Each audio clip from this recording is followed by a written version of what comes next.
Sudhakar MLA రావాలి కదా, ఈరోజు మీరు అక్కడ రాకపోవడం సమాచారం ఉందా? నేను చెప్తాను.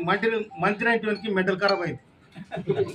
మెంటల్ ఖరాబ్ అయ్యి మద్రసా మీరు ఎంపీలు అయింది జ్ఞాపకం మర్చిపోయింది. ఆయన మంత్రికి మెంటల్ ఖరాబ్ అయింది. మెంటల్ ఖరాబ్ అయ్యి ఇక్కడ ఎమ్మెల్యేలు వేయడానికి ఆయన జ్ఞాపకం పాపం మర్చిపోయాడు. అంటే వీళ్ళకు ఎస్సీ నియోజకవర్గం అంటే లెక్కలేదన్నట్టు అహంకారం అన్నట్టు. ఎస్సీ నియోజకవర్గం అంటే అహంకారము. మీ అహంకారపూరితమైన రాజకీయాన్ని సాగు దెబ్బ కొడతామని కూడా హెచ్చరిస్తాను నేను. మా దప్పులు మోగుతాయి, మా దండోరలు వేస్తాయి. మా జోలికి వస్తే రాజకీయ సమాధికి మేము దప్పులు కొడతాం.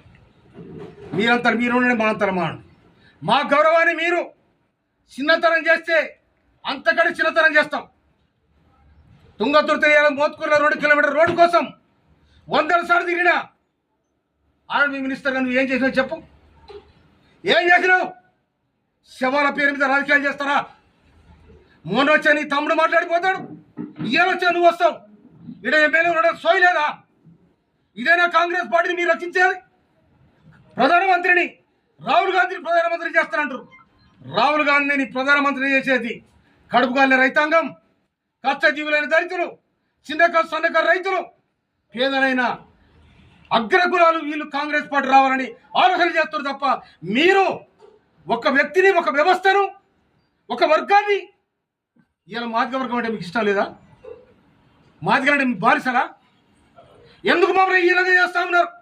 ఈ నియోజకవర్గం మీద మాట్లాడే అధికారానికి ఎవరిచ్చాడు? నాకెక్క లేకుండా నా నియోజకవర్గానికి అడుగు పెట్టద్దు అధికారానికి ఎవరిచ్చారు? ప్రోటోకాల్ లేదా నీకు? ప్రోటోకాల్ పాటించే బాధ్యత లేదా? నేను ముఖ్యమంత్రి రేవంత్ రెడ్డి గారు మరో చేస్తా ఉన్నాడు. ఇదే దాగుద్దా? మీరు సమాధానం చెప్పాలి. పిసిసి అధ్యక్షుడు మహేష్ కుమార్ గౌడ్ గారికి నేను అప్పీల్ చేస్తా ఉన్నా, పార్టీ విధానం ఇదేనా?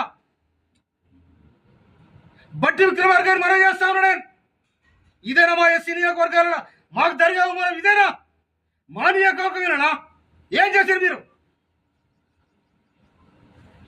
నేను మీనాక్షి నటరాజన్ ఈ రాష్ట్ర ఇన్ఛార్జ్ గారిని మనం చేస్తున్నా. నేను మా మీద వివక్ష జరుగుతూ ఉంది, మా మీద వివక్ష జరుగుతూ ఉంది.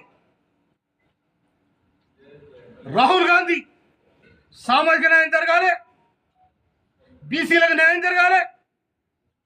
1931 జరిగిన బీసీల కురగాలని ఇప్పటి వరకు జరగాలని ఇవాళ 52% బీసీలకు అవకాశం ఉందని చెప్పి ముఖ్యమంత్రి రేవంత్ రెడ్డి గారు నిండు అసెంబ్లీలో ప్రకటన చేయడం జరిగింది.